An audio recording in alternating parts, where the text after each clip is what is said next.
Hello, hello, and welcome to another episode of Mourning Tea. I'm your host, Anian. That's better than Ani because it always rhymes, and I say it every episode how much I hate that it rhymes. Guys, we have a very special guest today that I am so excited. This is a very dear friend of mine, and I brought her on for many reasons, but especially she's just a bad bitch. This is Megan. She not only owns a salon, has a full clientele as a stylist, she's a mom, she's a wife, and she has managed to have a fucking hobby outside of the industry that is actually getting you quite a following on Instagram and on TikTok. How you doing, Megan?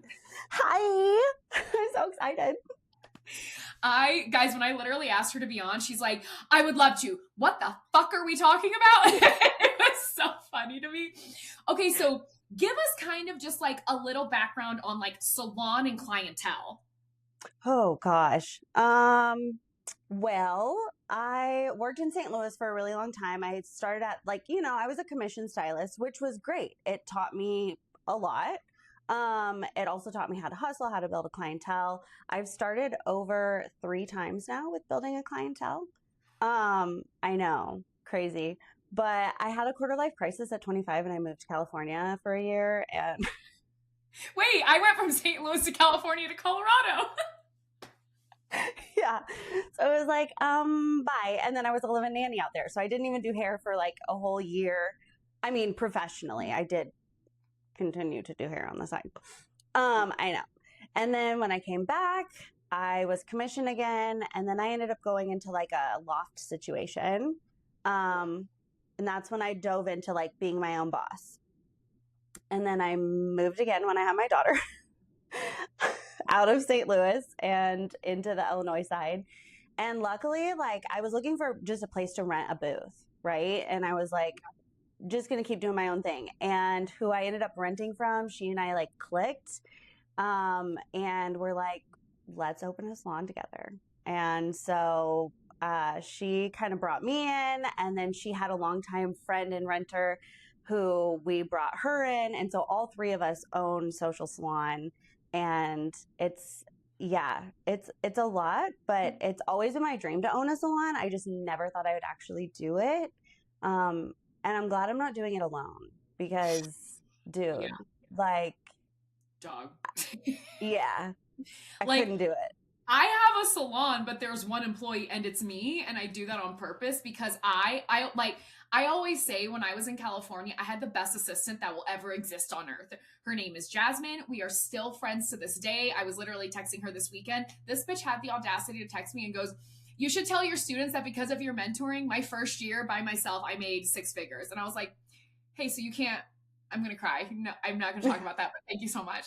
like, and I just feel like she was the be all do all gem, and I'm like, there will never be another her. So I'm like, you know what? I'm good by myself. But owning a salon with employees is not for the weak.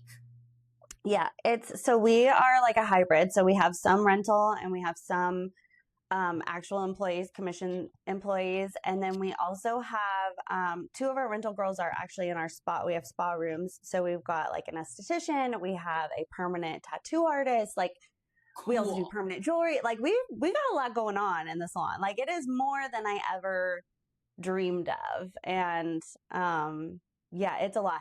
And now luckily I am only behind the chair 2 days a week, which Nice. is such a blessing in and of itself. But I want to focus on, I do a lot of the back end stuff for the salon. Okay. I'm type A Virgo. So I like do the finance and I'm like the computer one. So I'm like, I kind of need those days away from the chair. And Yeah. my clientele at this point, like I will take on new clients. Like I'm not opposed to taking on new clients, but my clientele at this point have been with me for so long. Like they're all I need right now, which I love that. And you know what though? I will say a stylist who is type A and good with technology is rare because I'm that same girl. It's so funny because we were just in Vegas hosting a class and we were laughing because the other educator is all type B. With me in work, I'm type A. Like I am so like strict about shit. when I was packing up my suitcase, she came into my room and I'm just throwing shit in there willy-nilly. And she's like, hey, so I'm like a little surprised you're doing that. And I said, oh, I'm sorry. My personal life, I'm type B. Mm-hmm. I can't be type A everywhere. I got to have a break somewhere. Me repacking is my personal life. Work is done. It doesn't matter now. Yep. I'm literally the same way. Like when it comes to work, I'm so organized. And I always joke, I'm like at my house, like I'm not dirty. I'm messy, but I know where everything is. Like it's logged. Okay. What do you want from me? I'm doing my best Right. here. Okay. Like I always say that I'm like, I can't do everything. I can only do certain things at times really well. So yeah, maybe my laundry did sit there for 4 weeks undone and I had to call a laundry service a few times. I mean, it's fine. That's not my fault. No. I mean, do you Whatever. feel like your life is laundry though? Because that's how I feel because I do laundry at work. I do laundry at home. When am I not doing fucking laundry? I'm over it. Girl, there was a time, was it 2 weeks ago? I opened up my underwear drawer and I was like, I'm out. I go, oh, guess we're not wearing underwear today because we don't have any. Fine. That's not my problem. That's the Lord's problem at this point. Whatever. My sweet baby husband, angel baby husband, he was actually home while I was in Vegas teaching. And he's like, hey, Ani, I caught you up on all of your laundry. And I was like, that is the hottest thing you could have ever said to me. What do you mean I don't have to do laundry? Okay. Are you like flirting with me? That's crazy. Such a flirt. Such a flirt. Oh my God. So you're doing all these things, but I feel like the part, like if people know you just from your Instagram, they also don't know that you're getting pretty big on TikTok and on your personal Instagram talking about books, but ACOTAR specifically. Yeah. Yeah. I tend to hyperfixate a little bit. Actually, last week I was on another podcast specifically to talk about ACOTAR. So I love that. Okay, so that's literally like you own a salon, you're still behind the chair, you're running the back end of the salon. Mom, do you have 2 kids or one? One or just two? one, just one. Okay, just you're like, no, bitch, one fucking kid. One's enough. I have none, and that's enough for me. Hey, you have dogs. Those are your babies. Bitch, and you know what? Let me tell you, some days I swear they're more troublesome than children. My babysitter, because my husband left, the babysitter came for the dogs, and he's like, hey, 2 of your dogs keep fighting. I don't know what to do. And I'm like, excuse me while I step out, guys. I need to handle my kids real quick. And I'm like, are you kidding me right now? So that was like a fucking mess. But, and so you have a kid, and now, like I said, I see you all the time. You're live at least once or twice a week on TikTok, girl, for days, it seems. Like... So we have we call it Yap and Recap. So it's like our little book club. So we recap the last couple chapters that we read. We're rereading ACOTAR, and every night we're only going to go on for like an hour and a half. And then it's 2 hours and 2.5 hours later. And we're like, damn it. And we're on different time zones too. So she's like later than me. So for her, it's like we're getting off, it's like midnight. And for me, I'm like, I mean, it's still 11 o'clock, but I'm like, we can't stop yapping. That's why we call it Yap and Recap. I love that though. I have an hour and a half left in Fourth Wing, and I've just been cranking out TikToks as I go through it, talking about everything. Literally this morning, I made a almost 8-minute TikTok being like, here are all the theories I have. And the comments are like, yeah, hey bitch, your intuition is really good. I'm like, knew it. Wait, are you on the first book or literally book 1? Okay, got it. Literal Fourth Wing. Yeah, because I went on a tirade and a rant about how much I hate that fucking dickhead Dane, and I'm never going to stop talking about how much I fucking hate him. And someone commented, this is honestly the meanest TikTok I've ever made, but someone commented, they're like, how could you hate him after he did blah, blah, blah, and blah, blah, blah? And that's obviously in book 2 and 3. And I literally responded and I go, hey, you stupid fuck, I'm still on book 1. And then after I posted it, I was like, that was mean, but I'm gonna stand 10 toes down on this. I'm not taking that back. I mean, that's why I'm like, I have to ask. Because, well, I know it's called the Empyrean season, but series. I'm like, why are we calling it a different name than the book? It's Fourth Wing. The whole series is Fourth Wing to me. So I'm like, you gotta specify which one you're on. And once I get to, what's the next one? Iron Flame? Mm-hmm. I'll say Iron Flame recap part whatever. So the person did apologize and they were like, well, I didn't know. I'm like, well, you should have said nothing, bitch. You should have shut your fucking mouth, but it's fine. So Yeah. here's the deal though. Reading books is actually very time consuming. Like, depending on how much you read, how deep into reading you get, how quickly you read. Because someone the other day, we were talking about like book lengths. And y'all, I swear this is coming back to work. Trust me on this. And for me, a 300-page book, I'm like, oh, that's a little guy. Oh, that's like a weenie guy. Six to like 800, I'm like, oh, that's pretty average. Like, oh yeah, that's a normal book. 1,000, I'm like, we're getting to be big. Anything above 1,000 pages, I'm like, that's a big book. Like the new Lord's book has to be fucking 2, like it, whatever. That's crazy work. I also hear Akatar is doing the same thing though, that the next book has to be split. Yep, didn't know that was coming. So like, where do you find the time? When do you decide to do audiobooks? Because amidst doing all of these other things that require a lot of attention, how do you also find time to read? Yeah, audiobooks are like huge for me. And that was just in the last couple years. Like I'm picky about my audiobooks. You know this. I'm picky about my narrator. Sorry, there's like a fuzz in my eyeball. I'm picky about my narrators and everything involved, like even just the production alone. Now I'm going on a side tangent, but audiobooks are huge. My commute to work is like 15 minutes. It's not that far, but just those 15 minutes of like listening to an audiobook, like I can get through quite a few books. Like I'm not reading 100 books a year. I would love to. Like I would love to be able to do that. But unfortunately, like just time constraint wise. Yes.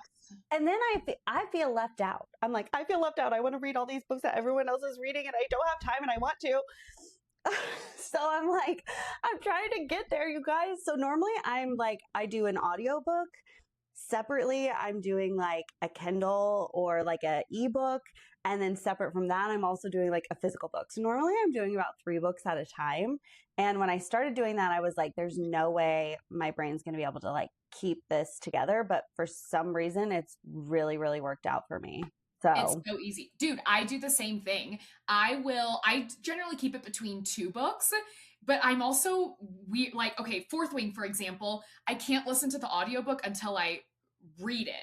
Because there's something to me about like, I have it on my Kindle and I have like an actual like printed copy about either like flipping a page or holding it in your hand that I just, when I want to consume it, I want to take in every single teeny tiny detail. I have to read it. Because audiobook, I listen really well, obviously, but it doesn't register the same in my brain. So Fourth Wing and Throne of Glass, I will not listen to the audiobook. Like I have to physically read them. And I just heard of a 3rd series that now I can't think of that my friend was like, once you're done with Throne of Glass, jump into this one immediately. You're fucking welcome. And I'm like, holy shit. But I'm normally listening to a book and then reading to a book, but they can't be in the same genre. They can't both be mystery or fantasy. We have to have totally separate genres because 2 fantasy books at once, that's a lot for me. Too much. Yeah, starts to overlap and you like get confused on time on like storylines. I feel like I was listening to a lot of the same. I was doing a lot of the same genre. Right now, I'm actually doing 2 opposites, and it's been really great. But also, I've been really into like romantasy, and I think it's because it's a break from the real world. Like I get to like step outside of the real world and the real worries and like work and life and all of that. And I'm like, okay, there's still shit going on in there, but it's not stuff that I have to personally worry about in my real life. Like, and I truly think like that's because I know there's like a big like controversy, like reading is political. I'm like, technically, yeah, but also like it's okay to read to escape. Yeah. And that's why I also think hairstylists, and tell me if you agree or disagree, I feel like are notorious for having no hobbies. None. Yeah. I feel like they work, and I'm not trying to sound like a dick, and then their hobby is going out and drinking after or partying. And I'm like, there has to be something else. And I've said this before, like if you're almost like always trying to monetize a hobby, which is hilarious because I know you and I both have our TikToks monetized, right. But also like it's so fun, then it almost still becomes like another job. And I tell people, I'm like, you need to have something fun. something that you love that has nothing to do with hair. Because every time I talk to stylists, I'm like, what do you do for fun? They're like, work is fun. And I'm like, that bitch, No, no. Why do you think stylists are like this?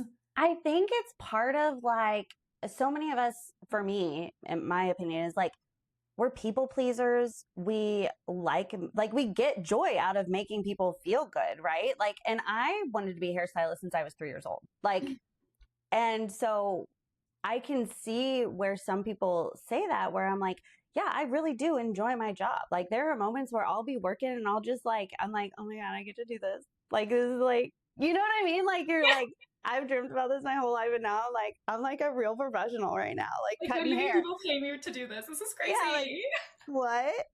But at the same time, it's like, you're right. It can't be our everything, and we can still enjoy it and still love it. But it's like, you have to have an escape. And like, I feel like before it was, when streaming became big, it was like we all locked into like TV shows, but that's still not like, I mean, I guess it could be a hobby. I wouldn't consider it like a hobby. I try not to make it my hobby, but Yeah. I do feel like I've seen an uptick in like hairstylists in reading. And maybe that's just because that's where I'm at in my That's our life. world. Yeah. Yeah. But also I'm like, I feel like I'm seeing it everywhere. Like even big, like hair influencers, like I've seen, like Teresa Van Dam, like she has been talking about books, and I'm like, girl, you got like millions of followers from hair. And I love that we're all in our book era. Like it's like we're in our own little book club. I love it. I honestly, it's crazy to me when people are like, oh, I don't read at all. I haven't read a book since high school. And I'm like, bitch, you're like almost 40. What do you mean? Like, that's crazy. But I can also recognize reading is not for everyone. Like, my husband reads books. Weirdly, he doesn't read fiction. He only reads nonfiction. And he's just a lot slower reader than me. So I sat down one day, and for the life of me, I can't remember what book it was, but I know it was just a few months ago. And he's like, what are you doing? And I'm like, oh, finished a book. And he's like, when'd you start it? I was like, about 2 p.m. And it was maybe like 9. And he's like, sorry, you started the book today and finished it. And I was like, oh, it was a really short one. It was like 400 pages, 500. And he was like, so back up. What? And like, I realize I can recognize for some people that's like absolutely shocking, but also like I was just raised reading books. Like I didn't have a ton of friends, so I just read books, and that made me a very good reader. I have always been like, a reader, a little nerd, but I also like, so I'm an only child. I literally asked for a curling iron when I was 10, for my birthday. And like, I would spend hours in my room just curling my hair. All my friends would come over, they get their hair curled or braided. Some of them would go home with cornrows. Was my fault. But it's fine. My bad. I don't know. Yeah. But I was like, I mean, I've always also been a huge reader. Like, I know we have in common Harry Potter. Like, that was a huge part of my childhood and beyond. And so it's like not just that, but I would read. I mean, I was a fantasy reader since I was little. Mm-hmm. Yep. I started reading Harry Potter when I was 8. Like that's when it came out. My grandma got me my first copy. So like for me, reading has just like that's just always been my thing and my jam. And you know what's so funny? Do you find that like I have found I can tell when I'm like hitting I don't break very easy. I always say it takes a lot for me to break. I can like crack a little under an immense amount of pressure, but I can always tell when I'm hitting that point of like I'm working too much. I'm putting, you know what? I'm self-employed. So honestly, the pressure is self-imposed, bitch. Like I'm doing it to myself. Like I know I am, but when like the pressure is getting too much because I almost like stop reading. It's like my brain is so tired. It like, have you ever like after a really, not even like fucked up day, but bad day, you just sit on your couch and you're like, I can't even focus on a single word. Yeah. I feel like that drives me into a reading slump a lot. And it's just burnout in general. Like our industry, burnout is so common and high. And I feel like I've burnt out multiple times in my career, and I know I'm going to do it again. It's just a matter of like how you get through it. Like even for our girls who like our employees, in our handbook, at the very end of our handbook, we literally have a whole page talking about burnout and how to set boundaries with yourself, your coworkers, your bosses. Like it's so important. And yeah, then you get to that point and even your hobbies aren't fun. And it's like you need a full reset. Literally. And I feel like burnout is so glamorized in our industry. And like I get it. Like I've been there. Like I feel like it was especially when I lived in California because I would hear like you're not married, you don't have kids. Like what else would you do except work? And I'm like at the time I'm like I guess, but now I'm like yeah, hey, so that's pretty fucked up. Yeah, like what? No, you're still allowed to have a life. You're yes. So for anybody listening, even if you're not married or don't have kids, like that doesn't matter. You are still entitled to time off. And I feel like because our industry like truly like glamorizes burnout so much, there's always like a more. Like, oh well, Megan, you have a full clientele, now you need a salon. Oh well, you built a salon, now you need a bigger salon. Now that salon is successful, build a bigger salon. Well, now that's even now you have to educate, which I actually do know you educate. And I think like there can be a natural flow to it if you love it and enjoy it. But if it's tipping you over the edge, I'm like, are you even happy? Like, would you be happier doing less and then having a hobby? Because I feel like a lot of people aim for more, more, more, more because the world says it, the industry says it. Mhm. But every level they hit, they're like, oh, I did it, but I'm actually unhappier. Well, I did it, but now I'm more unhappy and then more. And I'm like, damn, if you went back 2 levels and then like cut some of the work out and did something fucking fun, I think you would be a much happier person. Mm-hmm. I feel like we're seeing this a lot in the industry of like there was a boom of people to push into like being self-employed, to be in a salon loft, to be a booth rental. But it's a lot of fucking work. And for me personally, I think we're seeing a lot of people going back to commission. And I don't think there's anything wrong with that. Like, to show up, do your job, have your clients, doesn't mean you don't love it. You still love it, but not have to keep track of every single expense that you have, not have to do your own taxes, not to have to worry about anything. You literally get your paycheck and go on. Like we've had a stylist, she was rental with social for years. And was it last year or a year and a half ago? I don't know. It's been a while. She was like, can I go commission? And we were like, absolutely. And I mean, it has been a huge difference for her. She's doing incredible. She's part-time. She surpassed her service goal by over $20,000 last year. Like it makes a difference. And she gets to have her life outside of the salon. Like it's Love that. totally fine to not want to make work your whole personality. And I think that's also part of like, I don't know if you feel this way being a millennial. I think that was like driven into our generation is like, you have to work, you have to work, you have to work. I mean, I had my first job when I was like 13. I was like babysitting.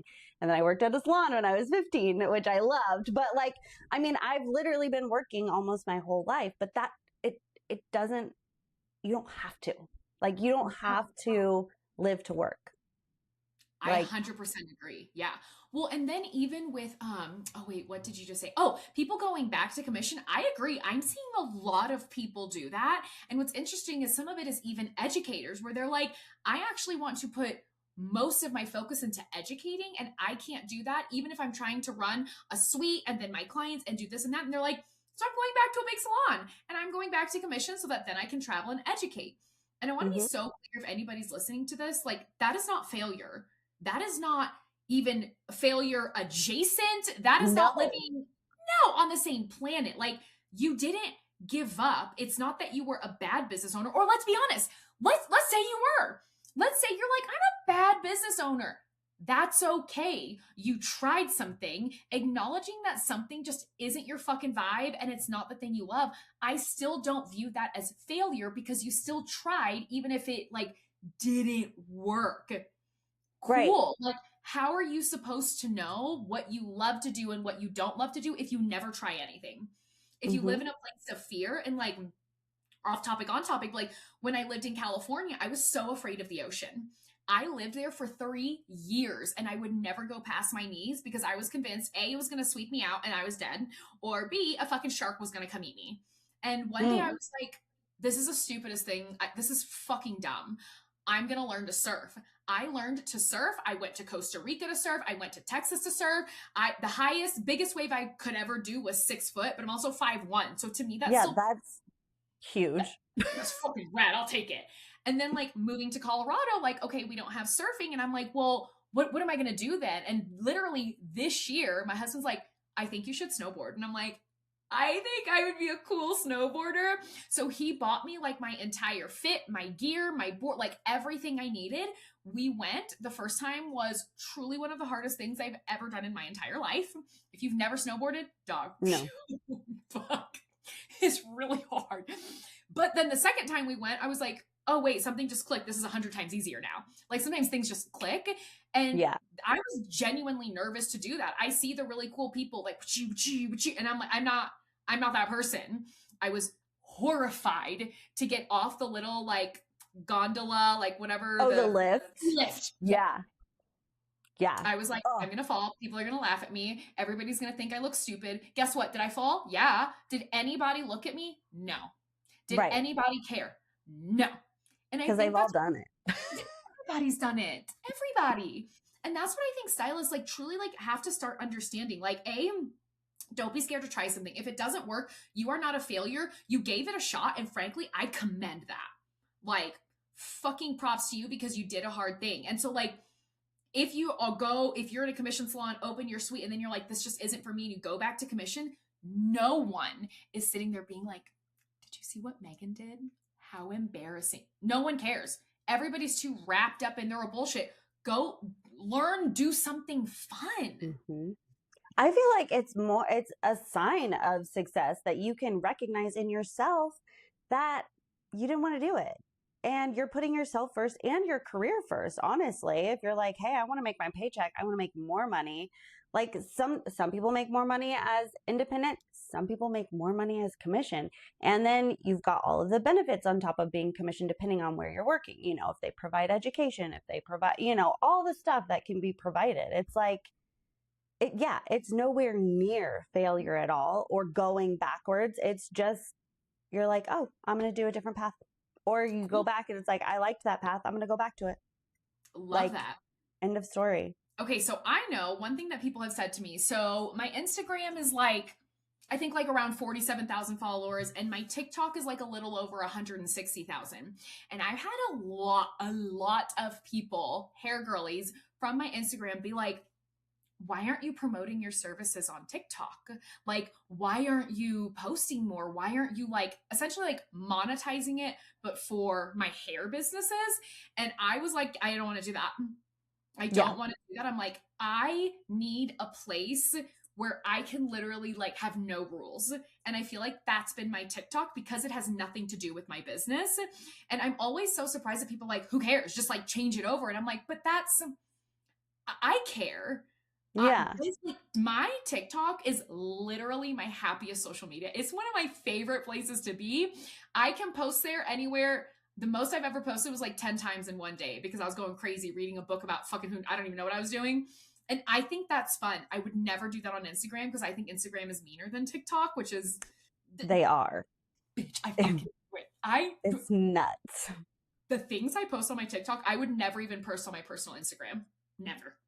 Like, even on my like bookstagram, like I put like on my funny videos, people comment the craziest stuff. I'm like, I've never blocked more people in my life.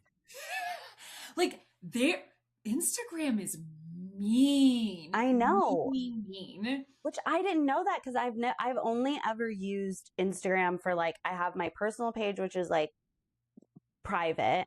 And then I have my hair page. So like, I've never seen like the mean stuff until this. And I was like, what the fuck is going on?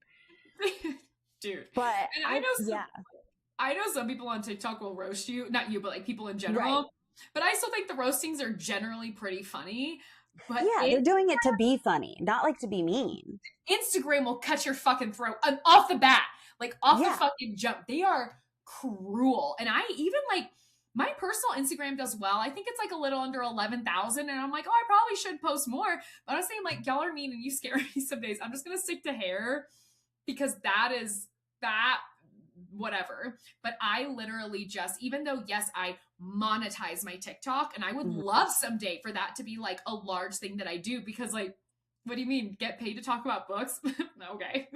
Right. That, whatever. It's such a hard life.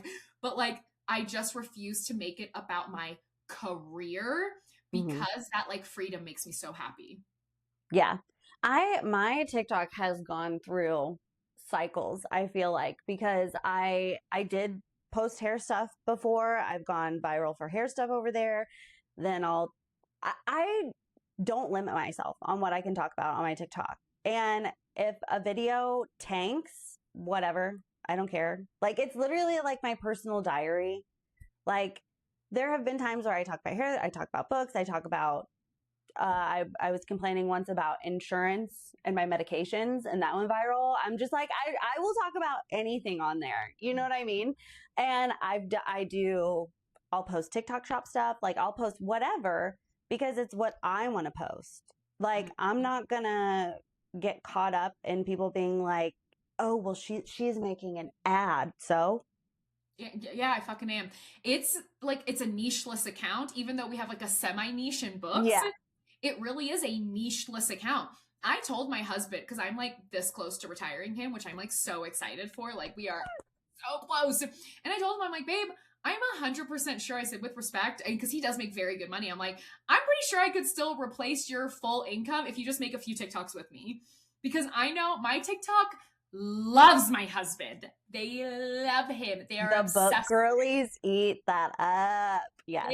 They eat that up. They eat him up. And the fact that like he's just such a great fucking human and he is nice to look at. Like, yeah, they fucking eat him up. But I told him, I'm like, are you just down to make TikToks and shit with me when you're home? He's like, yeah, why wouldn't I be? And but like even the thought that that could just make it so easy for him to be home and what, oh, we fuck around and go on adventures and I harass him day in and day out. Yeah, okay, I'm gonna do that, but I'm Yeah. never gonna post it on Instagram because they scare me. Dude, I feel like I can't post anything over there. Like my glasses videos, that's where I was getting insane comments. Like, That's so what could they have possibly complained about? That was fucking hilarious. I started doing it because you did it. I literally text you. I'm like, hey girl, can I copy you? Because that'd be great. yeah, I'm like, I don't care. And we still need to have a girls' night where we bedazzle our Yes. glasses. Yes. No, so it's like the caption that I had on it, like one of them, my most viral one was like, when you're spending time with your like book boyfriend and your real life husband comes in, funny, haha, joke, Sure. clearly joke. They're like, you're cheating on your husband. Like, I would never want a woman like you. And I'm like, first of all, you would never get a woman like me. But also, what the fuck are you talking about? This is a fictional person on paper. Like, yeah. Is it literally the one where you go, oh, you scared me? Yeah. Where did you come from? Yeah. Yeah. Funny. Like, The fact that I know the exact fucking video we're talking about is amazing. I love those videos. That's what I'm saying. Like, I don't know what's happened on social media recently. I feel like Instagram used to be nice and TikTok was scary as fuck. And all the, like, in the past, like, year or two, it went whoop and switched. Instagram scares the fuck out of me. Outside of, not inside of my, like, niche of hair, nah, I'm chilling. It's good. yeah. Anything outside of that, I'm like, Yeah. yeah. Dude, I need to get some Ani lessons soon too, because I feel like I've been so into my like personal posting, like my book talk and now the bookstagram. I just started that. I have no idea what to post on here, and I'm like, and I don't know if it's because I'm like I'm not looking for new clients. You know what I mean? Like I will take new clients, but I'm not looking for new clients. I know I need to figure out a way to post about like my classes and stuff, but I'm just like, I hate sounding so sales pitchy, which is so funny because I was just like, well, on TikTok, I'll make an ad. But like anytime if I do that, it's anytime I post about something that I'm selling, I bought it. Like I use it. Like I'm not like sales QVC selling something, you know, like I have a hard time selling myself, I guess. I don't know. It's so weird. It's definitely different. I will say that. But you know Yeah. what? I always think of it in the sense of like, okay, for example, because we were just in Vegas teaching a class, and the woman who hosted us is also an educator, and she owns a salon, and she's so rad. I love her. Name's Stella. And because day 1 was toppers, 2 was wefts, day 3 was K-tips. And so we finished day 1, and she was like, blew my fucking mind. When I was almost finished with my install, my weft install on day 2, she's like, yeah, Ani, so I hate you. And I was like, excuse me? She was like, what do you mean it's that easy? And I was like, oh yeah. And she was like, I loathe you. And later on, she's like, I have to be honest. She goes, I didn't really care to learn your method. And I was like, appreciate the honesty. She goes, I'm so glad I did. I'm so inspired. This is amazing. She's like, I was supposed to release like a class for my extension method. She's like, I actually don't know if I'm going to now. She's like, I just love your method so much better. And I was like, wow, thank you. And sometimes like in moments like that, you remember like, yeah, it might be awkward to sell ourselves, but we have to. Like if we want to have any kind of impact, literally at fucking all, we have to be a little bit salesy. So I just always try to like mix sales with education, or be like, hey, here's a really good fucking tip and trick. If you want to learn more, you like how I teach, come join. You can do it from the comfort of your couch. You can come meet me in Denver. Like to keep it just like chill and casual, but it is much harder when you're literally selling yourself and not just like product. Mm-hmm. And I feel like Instagram has just changed so much over the years. Like when, you know, we first came into the industry, it was just photos and you would post before and after or whatever. And now it's like, not only do people want to see videos of you doing stuff and of clients, like they also want like comedy videos. And I'm like, I don't know what's funny when it comes to hair, but I'll try. Like, but also I'll have to send you a few that I have saved to remake because I saw them on TikTok and I'm like, oh, y'all funny. That's great. I'm like, I don't know. My main focus though is the salon, and then I do need to like focus more on my education, because the whole reason I got into, first of all, coming up with my own installation method was because the ones that I learned just weren't working for me, which might know those. But so I started developing it in 2020, early 2020. And I was never going to teach it. It was literally just for me. And then it got to the point where like my stylists needed to learn a method, and they're like, you should teach. And I was like, I don't know about that. I know. And so then it like got me thinking, and in Illinois, we have to have continued education hours. And so then I was like, okay, well, I already have this method that I've honed in on. I developed a second one, and then I was like, I'm going to make a class. And then I know you feel the same way as I do on this, like an affordable class is huge. Like, I will never knock someone for pricing their price. Like you price, like you get what you deserve. But I know for me personally, like, and those around me, it's a lot of money. Like some people can't drop $5,000 for an extension class. And I know a handful of people who were in, I'm still friends with a couple of classes that I took. They never used it. Not once. And it's like, that is so much money to like not utilize. And because, you know, certain things turned them off from it.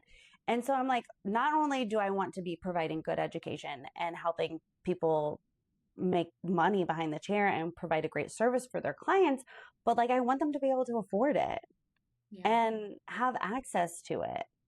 And I don't know, obviously we all want to make money, but like for me at the end of the day, like helping people become successful is more exciting to me. That's where I'm at in my life, I guess. Yeah. I mean, dude, I hear you, because people have even said with my method, they're like, you should charge more. And I'm like, oh yeah, no, thank you. I don't want to. Yeah. Like I literally, honestly, like I don't want the pressure of doing, and like our unconvention is $5,000, but also it's 3 days long. You have lifetime access to 3 courses, 2 communities. We give you every tool you need for like all 3 types of extensions. So it's not just like, haha, fuck you, whatever. Like, no, it's jam fucking packed, you know? Right. But that's the thing, like everyone, they're like, well, charge more. I'm like, I don't want to. I don't want the pressure of a $5,000, $10,000, $15,000, $20,000 class. I don't want to deal with that. I would rather help more people at a lower price, and people who were like me when I started in the hair industry and I couldn't afford a $700 class. My client Mhm. paid for it versus helping those who are already making bank and are able to afford these like crazy, crazy, crazy high classes. Like that's Mhm. just not what I wanted to do. You know what I mean? Right. I know. And that's, I mean, and there's nothing wrong with all price ranges that it will fit into anyone's. And even mine, what I would consider a lower price might be too expensive for someone else. Like, and it's totally fine. I'm never going to be someone who's like, put it on a credit card then. That was a big turn off for me on one, but I did do that. And luckily it worked out for me. But do I use that method anymore? No. No, that's the hard part, man. And that's Mm-hmm. sometimes what I also think, like, I feel like stylists get so sucked in because let's be honest, the hair world is so culty. Like, and it's Mm-hmm. so, whether unintentionally or whether, because so many companies are like, yeah, we're a cult. And I'm like, oh, we're proud of that. Okay, that's fine, cool, whatever. Yeah. But I also feel like then sometimes stylists like get like sucked in that they're like, well, now I don't have a choice but to make this work. I have to work more, work more, work more, work more to like make up for it and prove that I'm successful and then do all these things. And I'm like, you're miserable. Like, Mm-hmm. was this even worth it? And that's why I say like it sometimes just makes me sad when stylists are like, oh yeah, I go to work all day and then I either go drink at home or go to the bar with the girls. And I'm like, and that's fine. Like I'm also not a drinker, so like it's hard for me to be like, yeah, let's go sit at a bar. Like, what am I supposed to fucking do here? But I'm like, that's still not drinking isn't a hobby. That's Mm-hmm. alcoholism, which I do think a lot of stylists have a very addictive personality. I'm like, and I always like one thing that I had to like teach myself is that my hobby does not have to be productive. Mm-hmm. My husband bought me a giant blanket that you literally color on. And I sat there for one day. It was like late at night, probably 2 hours coloring. And all of a sudden I was like, oh my God, I need to like do something better with my time. And I was like, no, no, no, no, no, no, no. You're Mm-hmm. happy, you're cool, calm, collected, your nervous system is rested. That is productive. That's worth it, even if it's not productive in the sense of moving my companies forward or making me more Yeah. money. I'm happy and I work a lot better and faster and have way better ideas when I'm happy. Yep.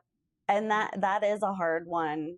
I and I say all those same things to all of my friends and my employees and things like that. And then I'll find myself being guilty of being like, oh my God, I didn't do anything all day. And I'm like, okay, you have to remind yourself it's okay to take a day. As long as I'm not doing it every single day, and I'm not. And even if I did, who cares? But I'm like, That's someone yeah, else's problem. resting is productive. Like, we have to take a break. And especially us in our industry is hard on our bodies, not just our bodies, but mentally. Like, we we're like therapists, okay? People will dump anything on us and not in a mean way. It's just when you're seeing that many people over and over again, like I get home when I first started dating my now husband, I would get home and he worked from home. So I would get home and he wants to talk, talk, talk, talk, talk. And I'm like, I need like 30 minutes of just, I'm going to go sit in our bedroom or I'm going to go do something alone. And then I'll be okay to like talk. But it's like, we have to like let our mind settle. We have to keep our mental health, our body health in check if we're going to even have a lasting career, honestly, because we won't make it through. No. And I also tell people, can we just like it's hair. It's not that serious. I Yeah. It's hair. If I think if you specialize in hair loss, it's more serious for sure. That I would say is serious. But like I don't specialize in hair loss. I do West and K tips. That's not hair loss. It's not that serious. Ever. Yeah. Fucking at any point. So okay, Megan, last question. For a stylist who's listening and they're like, oh, I hear you, but I don't even know where to start. Where would I even start finding a hobby I like? What would you recommend? Oh gosh. It is hard, but honestly, just try stuff out. Try random stuff out. Like that's all you can do. And if you have to, get ideas from the internet, from Pinterest, from TikTok, Instagram. Like if you ever see something you're like, "Oh, that seems kind of interesting." Do it. Try it. Even if it seems weird and no one else is doing it, who cares? You know, like It is hard to find hobbies though, especially in adult life. You know, because like they're not forced upon us. Like when we're in school, they're like, you're gonna go to art class, you're gonna go to PE, you're gonna go to music. So it's like you kind of have to revert back to your like childhood self and be like, okay, well, what did I really enjoy when I was younger? And like for us, that was books. For some people, it might be a sport. It might, like. Yep. I love that though. I was gonna say the same thing. Fuck it, try everything. Mm-hmm. You see those little wobble wobble things and you want to think you want to crochet, do it. And then turns out you hated it, was $15. Right. Get a coloring book. Like, do things that even like, yes, even if it's not like for adults, fuck it. There are adult coloring books. They're actually really funny too. Like, but yeah, I agree. Like, try all the things. Something will stick. And if it doesn't, that's okay. I have ADHD. My hobby is collecting hobbies. I am a collector of all hobbies. Right now, I'm on bedazzling books. Oh, I've bedazzled 2 Throne of Glass books. I'm on my 3rd. It's so good. It's so good. But like, that's the fun part of it. This doesn't have to be a lifelong hobby. Maybe you only do it for 6 months and then you move on. Fucking cool. Try all the things. All of them. Yeah, it doesn't have to be your forever hobby. It can literally be your right now hobby. Love that. So Megan, if people are listening and they're like, wait, I love this bitch. She's cool as shit. Where can they find you on Instagram and TikTok? Oh God. So many places. So if you want hair stuff, it's Megan Gad Hair on Instagram. If you want book stuff, it's Megan Reads on Instagram, Facebook, and then I'm just Megan Gad over on TikTok. And that will have everything. Any kind of random thing is over there. No promises. I love that. So guys, if you are watching on YouTube, I will have all of her information linked down below. Give her a follow, give her a shout out, go take a look at all of her. I feel like you have crazy content like me. It's all over the place all the time, and I literally love that. So Megan, thank you so much for being here today. I really appreciate it. You are amazing. Oh, thank you for having me. It was so much fun. Always. Well, guys, thanks for listening to another episode of Mourning Tea, and I will see you next week.